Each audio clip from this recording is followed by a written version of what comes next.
Good morning friends, welcome back to our channel. स्वागत है आपका सृंजीस वर्ल्ड में। आज की वीडियो बहुत ही खास होने वाली है क्योंकि आज हम बात करेंगे एक ऐसे शख्स से जो बहुत सारी मम्मीज को बेबी के रिलेटेड जो क्वेश्चंस होते हैं और उनको परेशानी में डालती है, तो वो सारी क्वेश्चंस को लेके हम बात करने वाले हैं इनसे, जो खुद अपना ही इंट्रो देंगे। मेरा नाम डॉक्टर अंकित कसवारा है। मैं पीडियाट्रिशियन हूँ, मतलब कि मैं बच्चों का डॉक्टर हूँ। मैं अहमदाबाद में निकोल एरिया में प्रैक्टिस करता हूँ, जहाँ मेरा हॉस्पिटल लोकेटेड है और मैं इधर पिछले 1.5-2 साल से सर्विस दे रहा हूँ। तो मैं अभी पूनम मैडम को बोलूंगा कि वो अपना जो क्वेश्चन का सिलसिला है वो चालू करें। तो मोस्टली बहुत सारी मदर्स को क्वेश्चंस होते हैं अपने बच्चों के बारे में। तो मैं पहला क्वेश्चन इनसे पूछूंगी कि आइडियली मदर्स को कब तक फीडिंग करवाना चाहिए, और जो आइडियल एज तक अगर बच्चों उससे ज्यादा फीडिंग करे तो उनको मदर को या बच्चों को कोई प्रॉब्लम हो सकती है। एक्चुअली ये बहुत ही ज्यादा इंटरेस्टिंग क्वेश्चन है। WHO ने ब्रेस्ट फीडिंग को लेके बहुत ही ज्यादा इंपॉर्टेंस दिया हुआ है। जो आपने मुझे क्वेश्चन पूछा है वो बहुत ही इंटेलेक्चुअल क्वेश्चन भी है, क्योंकि बहुत सारे लोग इनके बारे में जानते नहीं है। तो बच्चों को feeding, actually exclusive breast feeding जो हम बोलते हैं कि बच्चों को फक्त और फक्त माँ का दूध 6 महीने तक देना चाहिए। इसका मतलब है कि आपको 6 महीने तक ऊपर की कोई भी चीज भी नहीं देनी है। मतलब आपको पानी भी नहीं देना है, ऊपर का गाय या भैंस का दूध भी नहीं देना है, और खिचड़ी वगैरह जैसी भी चीजें 4-5 महीने से चालू नहीं करनी चाहिए। और बच्चे को आइडियली WHO गाइडलाइन के हिसाब के अनुसार आपको 2 साल तक फीडिंग करवाना चाहिए। एक्चुअली मदर का फीडिंग, ब्रेस्ट मिल्क जो है वो बच्चों के लिए जरूरी इसलिए है कि बच्चा पैदा होने के बाद उसको इन्फेक्शन के वगैरह चांसेस भी होते हैं जो ब्रेस्ट फीडिंग से चले जाते हैं। और दूसरे बहुत सारे इंटरेस्टिंग फैक्ट्स है जो मैंने मेरे फेसबुक पेज पे कुछ वीडियोस के अंदर बताए हुए हैं। तो आप आइडियली बच्चों को 2 साल की उम्र तक ब्रेस्ट फीडिंग दे सकते हो। और अगर बच्चे को ब्रेस्ट फीडिंग बहुत ही ज्यादा उम्र तक, मतलब 2 साल के बाद अगर आप देते हो, तो बच्चे को और मदर को दोनों को प्रॉब्लम होने के चांसेस है। बच्चे को क्या प्रॉब्लम हो सकते हैं, तो बच्चा अगर ब्रेस्ट फीडिंग लेता रहेगा तो आगे जाके वो दूसरी चीजें जो खानी चाहिए वो खाना बंद कर देगा।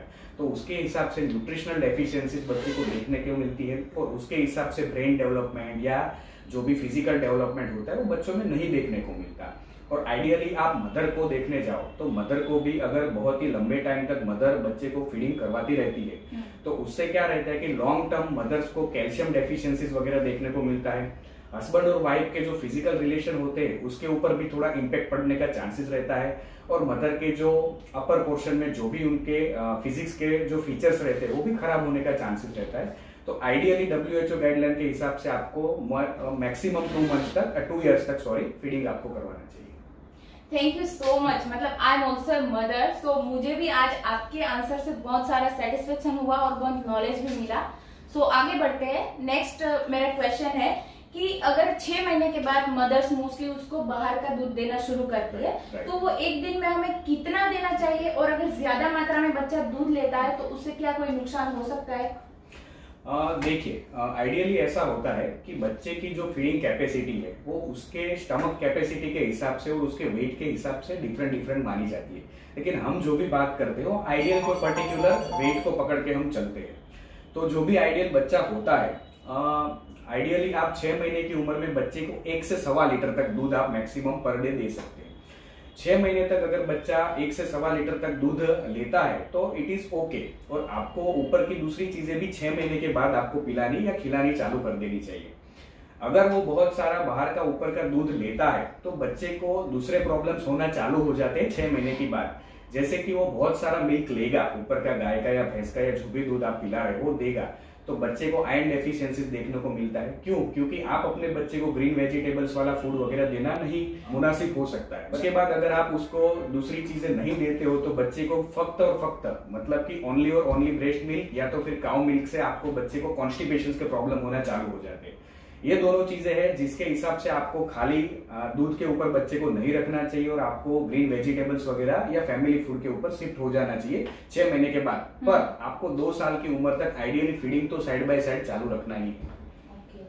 Thank you so much. ये क्वेश्चन में भी मुझे बहुत सेटिस्फेक्शन हुआ। आई थॉट कि बाकी मदर्स जो हमारी वीडियो देख रही है उनको भी बहुत सारा नॉलेज मिलेगा। अभी नेक्स्ट क्वेश्चन है, बेबी के टेस्ट में जो फ्रीक्वेंट चेंज आता है, ऐसा क्यों होता है? देखिए, आइडियली कैसा है कि बच्चे भी ह्यूमन ही है। ह्यूमन नेचर ऐसा है कि कभी किसी चीज पे टिकता नहीं। तो जैसे जैसे वेदर चेंज वगैरह होता है या कभी कभी आप कुछ ऐसी चीजें खिला देते हो बच्चे को जो बच्चे को पसंद नहीं है, तो 2-4 दिन के लिए उसके टेस्ट में चेंजेस आ जाते हैं और वो बच्चा वो चीज के लिए अट्रैक्ट नहीं हो पाता है। तो सीजन के अकॉर्डिंग भी समझ लो, या तो फिर आप जो कुछ चीज खिलाते हो उसमें उसको अच्छा नहीं लगता है तो उसका फ्लेवर चेंज होता रहता है। तो इसके हिसाब से बच्चे कभी कभी चेंज कर सकते हैं अपना मूड, लेकिन हमको उसके लिए चिंतित होने की जरूरत नहीं है। आप कभी कभी अलग अलग प्रकार के या फ्लेवर के फूड बच्चे को खिला सकते हो। Thank you. और अभी नेक्स्ट क्वेश्चन है जो इसके रिलेटेड मैं आपको बताती हूँ। मेरे यूट्यूब चैनल पे एक 11 मंथ बेबी के फूड के रिलेटेड है, उसमें मैंने एक पिंच ऑफ रेड चिली डाला है, तो उसमें मुझे बहुत सारे नेम्स मिले हैं। सो उसके रिगार्डिंग बात करेंगे। सो मैं डॉक्टर अंकित जी से ही पूछूंगी कि बेबी को स्पाइसी फूड हमें कब से स्टार्ट करना चाहिए, आइडियली एज क्या है कि हम कब से उसको स्पाइसी फूड खिला सकते हैं। ओके, सी बेसिकली कैसा रहता है कि बेबीज को अपने टंग के अंदर टेस्ट बड्स आने लगते हैं, बाय बर्थ नेचुरली होते ही, लेकिन 6 महीने के बाद उसका डेवलप होना थोड़ा फास्ट हो जाता है। तो वो टेस्ट वगैरह जो है वो हमको बेबीज को दिलवाने हैं। बेबी को अपने आप कुछ पता नहीं होता है। आइडियली हम 6 महीने तक एक्सक्लूसिव ब्रेस्ट फीड बोलते हैं, उसके बाद आपको फैमिली फूड पे शिफ्ट होना है। तो आप 6 महीने के बाद, ऐसा हम बोलते हैं कि आप 6 महीने के बाद थोड़ा थोड़ा आप जो भी फैमिली फूड देते हो वो सारी चीजें आप दे सकते हो। अभी जो स्पाइस की बात आती है वहां तक आप अगर देखो तो 9 months to 1 year it's ideal age for baby to give spicy food, because 9 month पे जो बच्चा रहता है, आइदर उसे टीथिंग है या टीथिंग नहीं हुआ है, आप उसको फैमिली फूड पे शिफ्ट कर सकते हो। और अगर आप फैमिली फूड पे शिफ्ट करते हो तो उसका मतलब यही है कि आप घर में जो चीज खिलाते हो वो चीज आपको स्टार्ट कर देनी है। तो आप बेसिकली स्पाइस भी 9 मंथ के अकॉर्डिंग आप चालू कर सकते हो। It's not dangerous to babies. हाँ, अगर आप बहुत ही ज्यादा तीखा खिलाना चालू कर देते हो तो बेबीज को गैस्ट्राइटिस के प्रॉब्लम हो सकते हैं। तो you can start from 9 months onwards spicy food देना बच्चे को 9 महीने से 10 महीने की एज में चालू कर सकते हो। It's not harmful. गैस्ट्राइटिस जो आपने बोला, सो वो थोड़ा बता दीजिए वो क्या है? गैस्ट्राइटिस बेसिकली कैसा रहता है कि हम बेसिकली जो आइडियली बच्चों को गैस्ट्राइटिस यानी कि एसिडिटी वगैरह जो हम बोलते हैं कि आप तीखा वगैरह खिला देते हो तभी बच्चे को थोड़ा पेट में जलन होने वाला चीजें या तो फिर उसके कारण उल्टी वगैरह होना चालू हो जाता है, जिसको हम बेसिकली गैस्ट्राइटिस बोल सकते हैं। It's not a dangerous thing, but हमको थोड़ा उसमें ध्यान रखना पड़ता है। Thank you so much. और मुझे भी नॉलेज मिला कि ठीक है 9 to 12 month is ideal age to start spicy food. So thank you so much. अभी नेक्स्ट क्वेश्चन है कि चॉकलेट, आइसक्रीम और मीठी चीजें बच्चों को हमें खिलानी चाहिए और कब से खिलानी चाहिए और कितनी मात्रा में? अगेन ये क्वेश्चन सिमिलर ही है जो मैंने पिछला क्वेश्चन आपको उसका आंसर दिया उससे। आप मीठी चीजें बच्चों को आइडियली खिला सकते हो फ्रॉम द 6 मंथ्स ऑनवर्ड्स। पर जो आप बाहर की शुगर वाली चीजें देते हो यानी आप चॉकलेट या तो आइसक्रीम की बात जो आपने की वो आप अगेन 9 मंथ्स के बाद आप खिला सकते हो। मात्रा का हिसाब कैसा है कि अगर आपका बच्चा एलर्जिक टू एनी शुगर है या तो फिर कोई एसेंस से जो एलर्जिक है तो आपको थोड़ा लेट चालू करना है। ये जो शुगर वाली चीजें या एसेंस वाली चीजें है वो अलग अलग प्रकार के अपने बच्चे को अलग अलग रीत से अफेक्ट करती है। तो मात्रा का कोई पर्टिकुलर हिसाब नहीं होता है, वो हमको हमारी फैमिली में हमारे बच्चे को कितना सूट होता है उसके ऊपर चलना है। लेकिन आप 9 मंथ के बाद अगेन मैं बोलता हूँ कि आप दे सकते हो, लेकिन लोकल चीजें जो मार्केट में मिलती है वो नहीं, कोई स्टैंडर्ड कैटेगरी का या स्टैंडर्ड कंपनी की चीजें ही आप खिलाओ तो ज्यादा बेटर है कि उसमें एसेंस वगैरह कम रहते हैं और जो मिलावट होती है वो भी बहुत कम रहती है। तो आपका बच्चा इससे हेल्दी रह सकता है। अच्छा, और जैसे अभी विंटर की सीजन है तो उसमें मतलब मोस्टली अवॉइड कर दे कि आइसक्रीम खाने से बच्चों को सर्दी होती है। So is it true? Basically कैसा रहता है कि जब हमारा बॉडी बहुत ही ज्यादा ठंडा होता है तो ठंडक के हिसाब से या तो कोई इन्फेक्शन वायरल बाहर से आता है तो इसके हिसाब से हमको सोर थ्रोट वगैरह होना चालू होता है। बच्चों में भी सेम चीज देखने को मिलती है, या तो बॉडी ठंडा होने के बाद जब बच्चा रात को कवर नहीं होता है तो बच्चे को सर्दी वगैरह लगने का चांसेस रहता है। तो अगर बच्चा आपका ठंडी चीजें या मीठी चीजें बहुत ही ज्यादा खा लेता है तो उसके बाद कभी कभी बच्चे को सर्दी होने का चांस है। अगर आपको खिलाना ही है तो यू कैन गिव इट नून, आप दोपहर को खिला सकते हो, लेकिन अगर ज्यादा मॉर्निंग है या रात का समय है तो आपको थोड़ा अवॉइड करना चाहिए। मतलब ठंड के समय में मतलब थोड़ा अवॉइड करना चाहिए। मॉर्निंग में और नाइट में आप मत दो, आपको थोड़ा थोड़ा खिलाना है तो आप दोपहर में दे सकते हो। It's okay to give. Thank you so much. मैं भी मेरी डॉटर को भी थोड़ा थोड़ा आइसक्रीम खिलाती हूँ, इसलिए मैंने उनको पूछ लिया। आपके बाद में बच्चे को सर्दी हो जाए तो बाद में मुझे मत डांटने आना। आपके अकॉर्डिंग आपके बच्चे के हिसाब से आप खिलाएं। नहीं, शी कैन डाइजेस्ट इजीली, मतलब उसको कोई प्रॉब्लम नहीं हुआ है, ऐसा है। अभी नेक्स्ट क्वेश्चन है, वो भी बहुत इंटरेस्टिंग है। जैसे बहुत सारी मदर्स है, सुवर्ण प्राशन, काफी मदर्स ने नाम सुना होगा और काफी मदर्स ने नहीं सुना होगा। ये मोस्टली बच्चों को पुष्य नक्षत्र के दिन देते हैं, आयुर्वेदिक नुस्खा है। सो क्या ये वर्क करता है, बच्चों को हमें देना चाहिए? सी अभी कैसा है कि 1950 या उसके बाद से जब इंडिया का डेवलपमेंट अच्छी तरह से होना चालू हुआ, उसके बाद ही मेडिकल जो फ्रेटर्निटी है वो फैलना चालू हुई। हम जैसे मैं एलोपैथिक डॉक्टर हूँ, होम्योपैथिक डॉक्टर है, ऐसा वगैरह फैलना चालू कब हुआ कि 1950 के बाद। उसके पहले जनरली कोई ऐसे डॉक्टर्स या ऐसी कोई चीजें अवेलेबल बहुत ही थी, लेकिन बहुत ही कम थी। तो उसके पहले जनरली इंडियन मेडिसिन जो है वो आयुर्वेद के ऊपर ही टिकी हुई थी। तो आप जो सुवर्ण प्राशन बोल रहे हो बेसिकली आयुर्वेदिक चीज है, उसके बारे में बहुत सारे लोगों को नहीं पता होगा। वो बहुत ही अच्छी चीज है जो आपको आयुर्वेदिक हॉस्पिटल्स या आयुर्वेदिक डॉक्टर्स प्रोवाइड करते हैं। सुवर्ण प्राशन क्या है कि बेसिकली जो आयुर्वेदिक मेडिसिन है उसका मिक्सचर है। बच्चे को बाय बर्थ भी आप खिला सकते हो, 0 to 3 मंथ्स की एज में, 3 to 2 इयर्स की एज में, और उसके बाद 16 या 18 साल तक आप खिला सकते हो।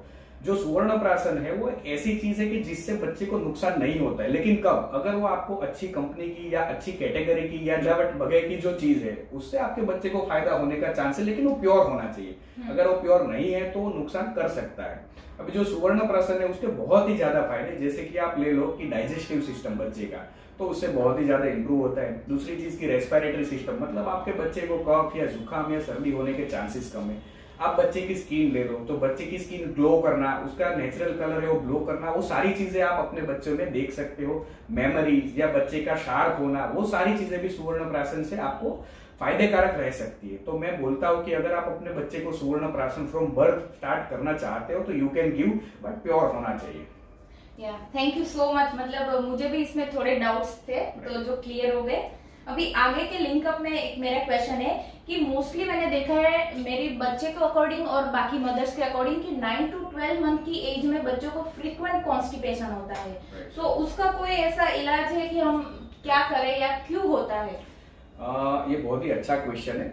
मेरी ओपीडी जो मैं रन करता हूँ उसमें 3 to 5% बेबीज ये कॉन्स्टिपेशन के रिलेटेड ही आते हैं। मतलब आप मान लो कि मैं 100 पेशेंट देखता हूँ तो 5 पेशेंट में ऐसे देखता हूँ कि जिनका कॉन्स्टिपेशन के रिलेटेड प्रॉब्लम होता है। ये देखने को इसलिए मिल रहा है कि अभी जो जमाना है वो थोड़ा फास्ट होता जा रहा है। वर्किंग वुमेन्स भी बहुत ज्यादा देखने को मिलती है। तो 3 महीने 4 महीने या 6 महीने का बच्चा होता है और लेडीज को जॉब पे जाना चालू कर देना होता है, तो वो क्या करते हैं कि बच्चे को बोतल से दूध पिलाना चालू कर देते हैं। दूसरी चीज के जब बच्चा 6 महीने का होता है तो उसके बाद बच्चे को दूध पे ज्यादा रखते हैं। मदर्स जो है वो अपने बच्चे को फैमिली फूड देने की जगह दूध पे वगैरह ज्यादा रखती है। तो इससे क्या होता है कि बच्चे को जो फाइबर वाली चीजें खानी चाहिए वो नहीं खाता है। बच्चे को जो फ्रूट के जूस वगैरह मिलना चाहिए बच्चे को वो भी नहीं मिलता है। बच्चे को जो प्रॉपर टॉयलेट ट्रेनिंग चाहिए वो भी बाद में बच्चे को नहीं मिलती है। तो जनरली कॉन्स्टिपेशन इसीलिए देखने को मिलता है। अगर आपके बच्चे को शरीर में कोई भी जात का रोग नहीं है या कोई प्रॉब्लम नहीं है तो आपके बच्चे को ये जो बेसिक चीजें हैं उसके ऊपर ही ध्यान रखना है। जैसे कि आप ग्रीन फाइबर्स वाली या फाइबर्स वाली चीजें लो, ग्रीन वेजिटेबल्स खिलाओ, पानी का पोर्शन अपने बेबीज के शरीर में अच्छी तरह से रखो। जैसे कि आप फ्रूट के जूस खिलाओ या कोई पानी वगैरह दो। अपना बच्चा 2 साल का हो जाता है तो आप उसको टॉयलेट की ट्रेनिंग दो। तो इन सब चीजों से बच्चे को कॉन्स्टिपेशन हील कर सकते हो। अगर आपके बच्चे के शरीर में कोई रोग नहीं है तो आप हील कर सकते हो। Thank you, I am again satisfied. So अभी इसके रिलेटेड मुझे एक क्वेश्चन याद आ गया जो न्यूबॉर्न बेबी के रिलेटेड है। मोस्टली मैंने देखा है कि न्यूबॉर्न जब यूरिन पास करता है या स्टूल पास करता है तो उसको बहुत पेन होता है, पता नहीं वो बहुत फ्रीक्वेंट रोते हैं, बहुत जोर से रोते हैं, तो ऐसा क्यों होता है? देखिए न्यूबॉर्न बेबीज जो होते हैं, मतलब जो नवजात शिशु होते हैं, उनको सेंस नहीं होता। जैसे हम यूरिन और स्टूल जब मन चाहे तब पास कर सकते हैं, लेकिन बच्चों में ऐसा देखने को नहीं मिलता है। तो जब बच्चे को पेशाब की जो थैली होती है, यूरिनरी ब्लैडर जो होता है, उसमें यूरिन का एक्यूमुलेशन यानी कि भरावा होता है, तब बच्चे को वो दर्द करता है। वो दर्द के कारण एकदम सिकुड़ता है और जोर करता है। पेन होने के कारण बाद में बच्चा इसलिए रोना चालू कर देता है। अगेन स्टूल में आप देखने जाओ तो जो रेक्टम मतलब कि टॉयलेट करने के जो जगह का नजदीक का पोर्शन होता है, उधर स्टूल का पोर्शन यानी जमावट ज्यादा होने लगता है। ज्यादा होने के कारण वो फूलता है, फूलने के कारण बच्चे को दर्द होने लगता है, अगेन बच्चा शरीर सिकुड़ता है, जोर करता है और रोने लगता है, और उसके कारण उसको टॉयलेट पास होता है। अगर वो पेन नहीं होता है तो बच्चे को सेंस नहीं होता है और वो यूरिन स्टूल पास नहीं करता है। तो ये नॉर्मल चीज है, कुछ बच्चे बहुत ज्यादा रोते हैं, कुछ बच्चे बहुत कम रोते हैं, तो it's not a dangerous thing, it's okay. Okay, so I think बहुत सारी मदर्स की क्वेरी ये क्वेश्चन से सॉल्व हुई होगी। अभी बहुत सारे क्वेश्चंस हमने कवर कर लिए, तो अभी एक दो क्वेश्चन है जो सीजनल है। अभी कोविड का टाइम चल रहा है, तो कुछ जैसे बहुत देखा है कि बच्चे मास्क पहनना नहीं प्रीफर करते, जैसे हमें भी अच्छा नहीं लगता, तो ऑब्वियस है कि बच्चों को भी अच्छा नहीं लगेगा। तो मतलब उसके लिए हमें उसकी इम्यूनिटी ज्यादा बढ़ाने के लिए या फिर मास्क नहीं पहने तो उसके लिए हमें क्या करना चाहिए? जैसे ये सीजन कोविड का चल रहा है, उसमें बच्चों के लिए तो स्पेशल केयर करनी ही चाहिए। आप अगर देखो, मैं मेरी ओपीडी की बात करूं, ये मेरी हॉस्पिटल की बात करूं, तो लास्ट 7 to 8 मंथ से, जब से लॉकडाउन स्टार्ट हुआ था, सडन ड्रॉप आ गया था ओपीडीज के अंदर, मतलब नंबर ऑफ पेशेंट बहुत ही ज्यादा कम हो गए थे। उसका रीजन क्या है कि हम लोगों ने बाहर जाना छोड़ दिया, रेस्टोरेंट्स वगैरह बंद थे, हम लोगों ने बाहर जाना भी, खाना भी बंद कर दिया।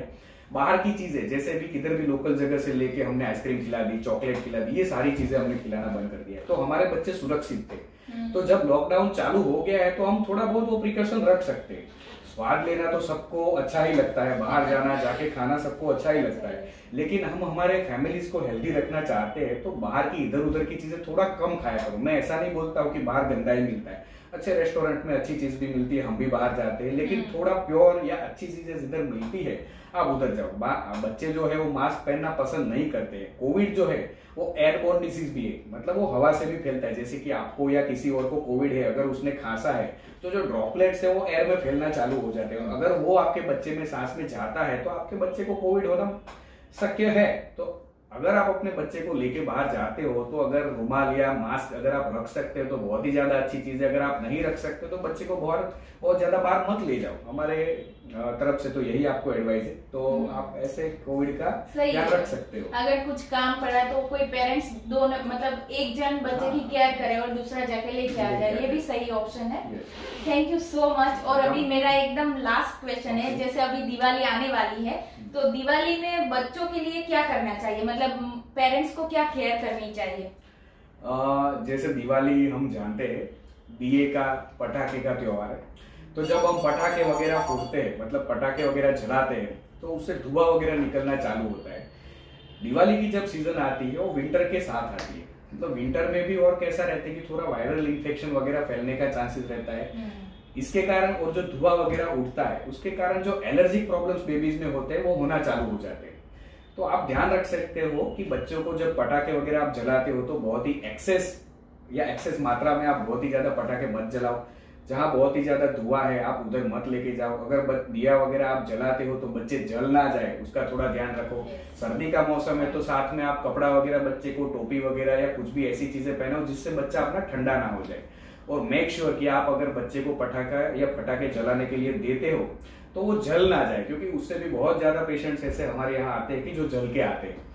तो दिवाली का त्योहार भी नजदीक है, तो मेरी ओर से तो आप सबको खूब खूब बधाइयाँ और हैप्पी दिवाली मेरी और पूनम मैडम की ओर से। बाकी का वीडियो एंड करने का मैं पूनम मैडम को देता हूँ।